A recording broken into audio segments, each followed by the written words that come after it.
ആതിര എന്ന 30 വയസ്സുകാരി മരണപ്പെട്ടിരിക്കുകയാണ്. മരണപ്പെട്ടിരിക്കുന്നതെന്ന് പറഞ്ഞാൽ വെറുതെയുള്ള മരണമല്ല, കൊലപാതകമാണ്.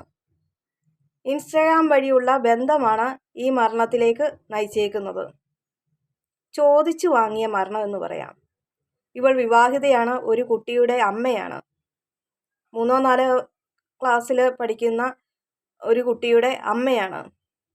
തൻ്റെ ഭർത്താവ് പോറ്റിയാണ്, അമ്പലത്തിൽ പൂജ കാര്യങ്ങൾ നടത്തുന്ന ഒരു പൂജാരി, പാവം സാധുവായ ഒരു മനുഷ്യൻ.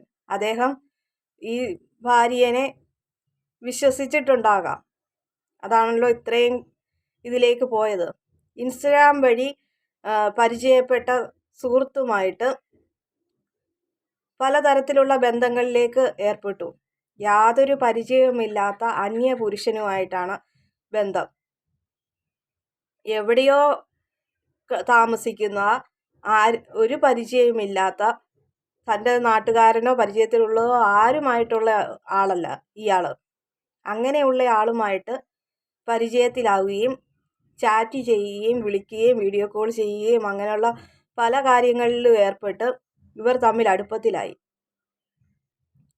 അതിൻ്റെ ഇടയ്ക്ക് പല കൂടിക്കാഴ്ചകൾ നടത്തുകയും ചെയ്തു. ഭർത്താവ് അമ്പലത്തിലേക്ക് പോകും, മകൻ സ്കൂളിലേക്ക് പോകും. ആ സമയത്ത് ഈ യുവതി തന്നെ ഉള്ളൂ.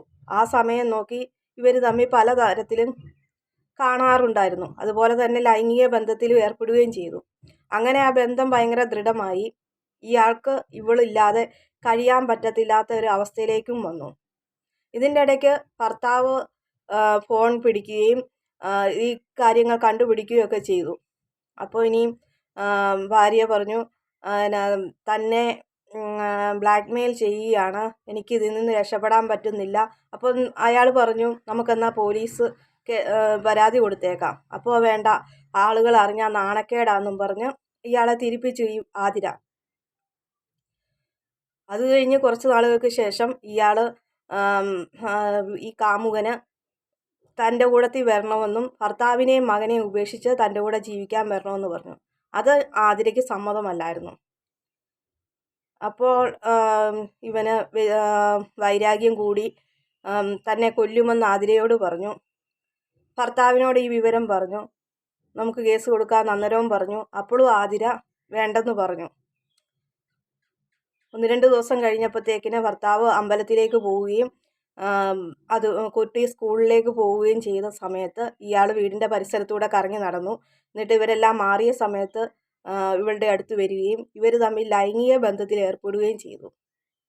ഈ ലൈംഗിക ബന്ധത്തിൽ ഏർപ്പെട്ടിരിക്കുന്ന സമയത്താണ് ഇയാൾ ആതിരേനെ കത്തികൊണ്ട് കഴുത്ത് കുത്തിയിറക്കി കൊലപാതകം ചെയ്തേക്കുന്നത്. നേരത്തെ തന്നെ കട്ടിലിൻ്റെ അടിയിലേക്ക് കത്തി കൊണ്ടുവന്ന് ഇവളറിയാതെ പാത്തു വെച്ചിരുന്നു. അങ്ങനെ ആതിര മരണപ്പെട്ടു. അതിനുശേഷം ഇയാൾ ആതിരയുടെ ഭർത്താവിൻ്റെ ഷർട്ട് ധരിച്ച് തൻ്റെ ഷർട്ട് അവിടെ ഊരിക്കളഞ്ഞതിന് ശേഷം ആതിരയുടെ സ്കൂട്ടർ എടുത്തുകൊണ്ട് പോയി റെയിൽവേ സ്റ്റേഷനിൽ പോയി കോട്ടയത്തേക്ക് ട്രെയിൻ കയറിപ്പോയി. അവിടെ ഇയാൾ ഒരു വൃദ്ധനെ പരിചരിക്കുന്നുണ്ടായിരുന്നു. ആ വീട്ടിലേക്കാണ് ചെന്നത്. ആ വീട്ടിലേക്ക് ചെന്നപ്പം അവർക്ക് ഫേസ്ബുക്കിലൊക്കെ ഇയാളുടെ ഫോട്ടോയൊക്കെ വന്നതിനെ തുടർന്ന് ഇവർക്ക് സംശയം തോന്നി. ഈ കൊലപാതകം നടത്തിയിരിക്കുന്ന ആൾ തന്നെയാണ് തൻ്റെ വീട്ടിൽ കഴിയുന്ന ആളെന്ന്. അയാൾ അന്നേരം ഉടനെ അയാളുടെ മകളെ വിവരം അറിയിക്കുകയും മകൾ പോലീസിനെ അറിയിക്കുകയും അങ്ങനെ വന്ന് പിടിക്കുകയും ചെയ്തു. പിടിക്കുന്ന സമയത്ത് തന്നെ പോലീസ് പിടിക്കുമെന്നായപ്പോഴത്തേക്കിന് ഇയാൾ വിഷം കഴിച്ചെങ്കിലും അയാൾ ക്രിട്ടിക്കൽ സ്റ്റേജ് എല്ലാം തരണം ചെയ്യപ്പെട്ടു എന്നാണ് അറിയുന്നത്. ഇയാളൊരു വിവാഹിതനാണ്, കുട്ടികളുടെ അച്ഛനാണ്. എന്തോ കാരണം കൊണ്ട് തെറ്റിപ്പിരിഞ്ഞതാണെന്ന് തോന്നുന്നു. ആ സമയത്താണ് ഇൻസ്റ്റഗ്രാം വഴി ഈ ആതിരയുമായിട്ട് പരിചയപ്പെടുന്നത്. ഇങ്ങനെ പോകുന്ന പെണ്ണുങ്ങൾക്ക് ഒരു പാഠമായിരിക്കണം. ചുറ്റിക്കറങ്ങാൻ കൊണ്ടുപോകാൻ പലരും കാണും, പക്ഷെ പോറ്റാൻ ഭർത്താവ് മാത്രമേ കാണുകയുള്ളൂ.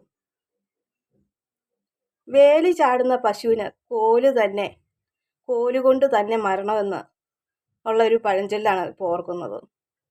അതാണ് ഇവിടെ പ്രാവർത്തികമാക്കിയിരിക്കുന്നത്. ഒരു പരിചയവുമില്ലാത്ത അന്യപുരുഷനെ പരിചയപ്പെട്ട് അത് തെറ്റായ രീതിയിൽ കൂടെ പോയപ്പോൾ തൻ്റെ മകനെയോ ഭർത്താവിനെയോ തനിക്ക് ഇത്രയും കാലം തനിക്ക് ചെലവിനും തന്ന് തനിക്ക് യാതൊരു കുഴപ്പവുമില്ലാതെ തന്നെ സംരക്ഷിക്കുന്ന ഭർത്താവിൻ്റെ മുഖം പോലും ഓർക്കാതെ കബളിപ്പിച്ച ഈ സ്ത്രീക്ക് വന്ന ശിക്ഷയാണിത്. ഇങ്ങനെയുള്ള സ്ത്രീകൾക്ക് ഇതൊരു പാഠമാകട്ടെ.